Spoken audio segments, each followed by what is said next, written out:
Well, we do have some of that weather trying to make its way into central Texas. It's going to take a few days, of course. We're talking more so late Saturday into early Sunday, but you can really see the big low pressure system sitting out in southeastern New Mexico. That is actually associated with the dry line. Now, that dry line has been influencing our weather for the last couple of days, if I can talk. Nonetheless, though, we have been seeing most of this try to push farther to the east. It's eventually going to be successful. It's going to wear away at the ridge, or basically the line of high pressure sitting right over top of us over the next couple of days.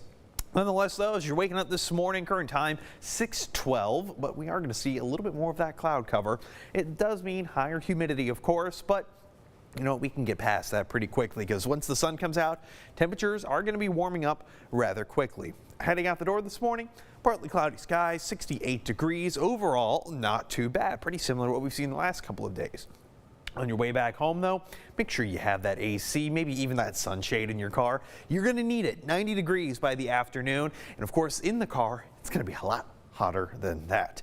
But as we make our way into the overnight hours, partly cloudy skies do come back into the forecast, leading to higher humidity. Again, we're basically being controlled by that southeasterly winds coming back into the region. I mean, they've been sticking around with us for the last couple of days. All right, here's the next 48 hours. You can see that tropical system out in the western part of Florida. Nonetheless, though, here we go. So we start to see a little bit more of those showers and thunderstorms kind of forming right along the panhandle and just south of San Angelo.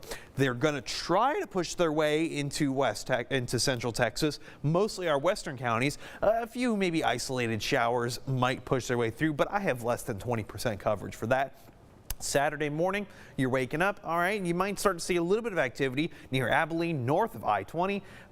Not really much more than that. By the afternoon, late evening, I start to see a little bit more activity, about 20% chance of some showers, maybe some thunderstorms, most of which kind of stick into the southern part of our viewing area, closer to Georgetown as well as Austin.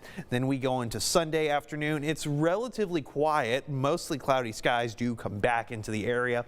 Then by the later parts of the afternoon and evening, we start to see a little bit more of those scattered showers and even those thunderstorms. Now, good news is severe risk is going to be pretty low. We do have a level 1 risk for much of our northern and western counties. That's going to be for Saturday night.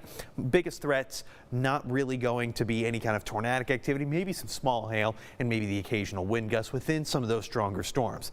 Biggest threat, that's going to be localized flash flooding, similar to what we've been seeing in West Texas, although not too much of an extreme degree. Anywhere from a few tenths of an inch to maybe half an inch. But you might even get a little bit higher than that. Temperatures staying pretty warm until the rain comes in. That's when they start to drop off.